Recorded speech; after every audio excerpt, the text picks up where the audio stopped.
notre club liégeois, c'est une grande famille, c'est la famille des Rouges et Bleus. Et donc aujourd'hui, nous avons décidé de mettre à l'honneur non seulement les joueurs de notre équipe première, mais aussi les autres sections sportives de la grande famille Rouge et Bleue. Donc ma question c'est en fait de savoir quel est le projet exact, pourquoi une équipe féminine au RFC Liège? En premier lieu, donc, en tant que supporter, donc, je m'étais étonné que depuis autant d'années, le club ayant des sections aussi bien en athlétisme, en rugby, en hockey, en basket et autres, qui n'ayant pas encore créé une section féminine. Donc je suis venu présenter le projet.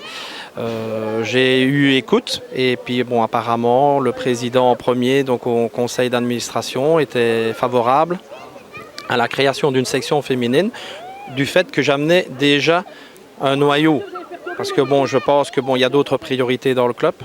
Avant de créer d'autres sections, mais bon, ici, j'amène un noyau de qualité. Bon, et j'espère qu'on va gravir les échelons pour honorer le matricule 4. C'est ça, donc pour être bien précis, vous allez jouer en P1. Il y a donc 3 échelons supplémentaires et l'objectif c'est évidemment de rejoindre tout de suite la D2 nationale avant la D1 et puis la Super League. Disons que bon, avec le noyau qualitatif dont je dispose, bon, ce serait malheureux de rester au niveau provincial puisque la plupart ont goûté aux compétitions nationales et bon, je crois que dans leur fort intérieur, le projet est identique aussi bien avec le coach que le noyau, c'est de gravir les échelons et d'arriver le plus haut possible dans les divisions nationales. Alors un petit renseignement intéressant pour les supporters qui voudraient suivre l'équipe féminine, vous jouerez le samedi fin d'après-midi, en tout cas les matchs ici à Raucourt. D'après ce qui a été demandé par le directeur sportif, donc M. Gaëtan Anglebert, du fait que l'équipe première et la P3 jouent également le dimanche après-midi, ce n'était pas possible que la section féminine dispute ses matchs le dimanche à domicile. Donc la demande a été faite au niveau du CP pour que Liège puisse disputer donc, le samedi en fin d'après-midi, je pense 16h30, 17h, donc c'est en fonction des calendriers, ça on verra. Avec une quinzaine de matchs prévus. Donc à ma connaissance, pour l'instant, il y aurait à peu près 15 ou 16 équipes. Donc s'il y a 16 équipes, ça fait 30 matchs de championnat, plus la Coupe de la province, donc qui vient se mêler à tout ça. Et bon, j'espère bien sûr monter. Ça, après une saison bien remplie. Tout à fait, tout à fait. L'objectif, bon, je ne le cache pas, c'est quand même d'être champion avec la section féminine pour sa première année et également de remporter la Coupe de la province, donc faire un doublé la première année. On verra ça dans un an. Bonne chance en tout cas, merci. Au revoir. Alors Justine, une première prestation sur le terrain ici au stade de Raucourt, quelle impression? Ça a donné plutôt bien, on voit qu'on n'est pas encore en forme physiquement, mais au niveau technique, on voit que c'est resté. Il y a une bonne ambiance, les filles s'entendent bien, donc je pense que c'est propice à une bonne saison l'année prochaine. Et les installations? Top, franchement, c'est de belles installations, infrastructures, terrain, super. Alors tu as joué à plus haut niveau, qu'est-ce qui t'a motivé à venir ici, à répondre à ce projet de première équipe féminine de RFC Liège? Retrouver les copines sur le terrain, le plaisir de jouer, parce que quand on joue à haut niveau, il y a beaucoup de pression, on a peu le plaisir de jouer. Donc ici, vraiment retrouver le plaisir du jeu, du foot, comme quand j'étais petite, quoi. Avec quand même de l'ambition, puisque la volonté, c'est de rejoindre au moins les divisions nationales. Oui, je pense que c'est notre objectif. Monter les échelons petit à petit, avec l'équipe, progresser et amener le club le plus haut possible. Okay. Place aux autres sections sportives. Et on va commencer par ceux qui ont peut-être le plus mérité cette année. C'est la section rugby, le Royal Football Club liégeois rugby. Je me souviens, c'était 2 ou 3 ans, on fêtait la montée en D1. Malheureusement, ils sont redescendus, mais voilà qu'ils reviennent en D1. Vous savez que les rugbymen sont des gens obstinés, et donc ils veulent absolument rejoindre la division 1. C'est fait, donc je propose que vous les applaudissiez chaleureusement. Il repart un cadeau de Jean-Paul Lacombe, le président du foot, que vous connaissez bien évidemment. Alors, on leur souhaite évidemment bonne chance la saison prochaine en première division. Et puis une autre section très connue, très active, c'est la section hockey.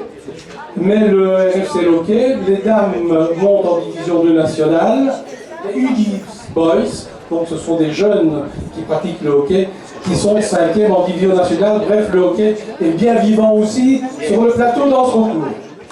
On les applaudit. Oui, avec aussi une vareuse rouge et bleue comme il se doit. Et vous savez que la 3e section, très active également, c'est la section tennis. Mais sachez quand même qu'il y a dans les rangs du RFCL Tennis un certain Gauthier Onclin. Onclin, c'est un nom connu aussi au niveau de l'histoire du football, du football liégeois, mais Gauthier Onclin, il est champion de Belgique 2015 en G14, et comme le disait tout à l'heure Jean-Luc Allan, le vice-président du club, eh bien Gauthier Onclin, c'est un peu un espoir du tennis belge, comme l'a été David Goffin, qui aujourd'hui est en train de se mettre en évidence à Roland-Garros. Donc, félicitations aussi à la section RFCL Tennis, qui reçoit, comme c'est tout à fait normal, c'est mérité, le fameux maillot rouge et bleu ligné.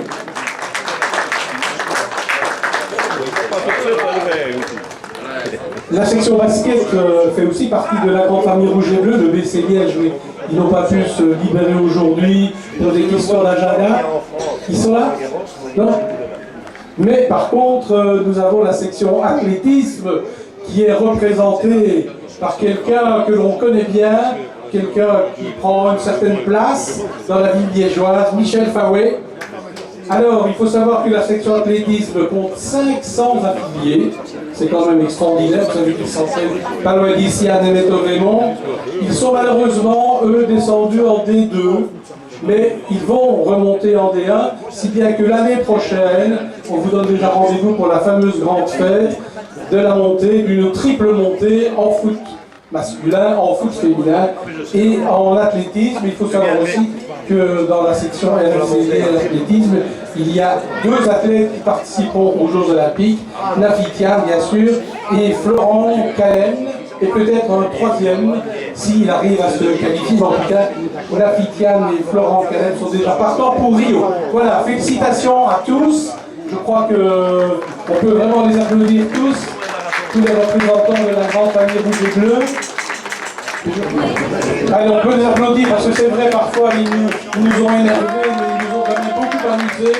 On a vibré plusieurs fois dans ce nouveau stade de Roncourt. On a vu beaucoup de buts dans les 2 sens malheureusement. Mais enfin, on ne peut quand même pas dire que la saison était complètement ratée, même si l'objectif qui était assigné n'a pas été malheureusement atteint.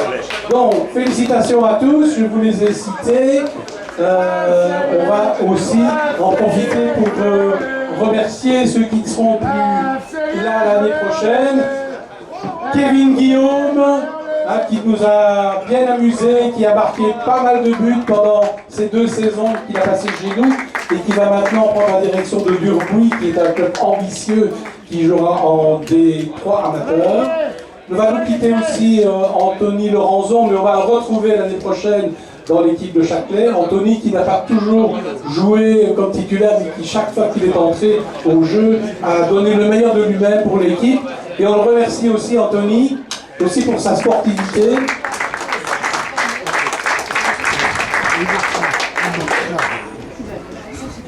Et Jean-Paul qui embrasse Anthony Laurenson. Et puis, on va aussi remercier bien sûr Alex Tcherniatinski qui a pris le relais, qui a pris le train en route au mois de février, qui a donné le meilleur de lui-même, non seulement pendant le match sur le bord de la touche, mais surtout pendant tous les entraînements. Il s'en est fallu de quelques centimètres pour que l'objectif soit atteint. Merci Alex qui est un gentleman qui a vraiment pris la foulée tout au long de ces 4 mois et que l'on n'oubliera pas. Merci Alex. Voilà. Merci messieurs. Merci à ceux qui s'en vont. Bonne chance là où vous serez.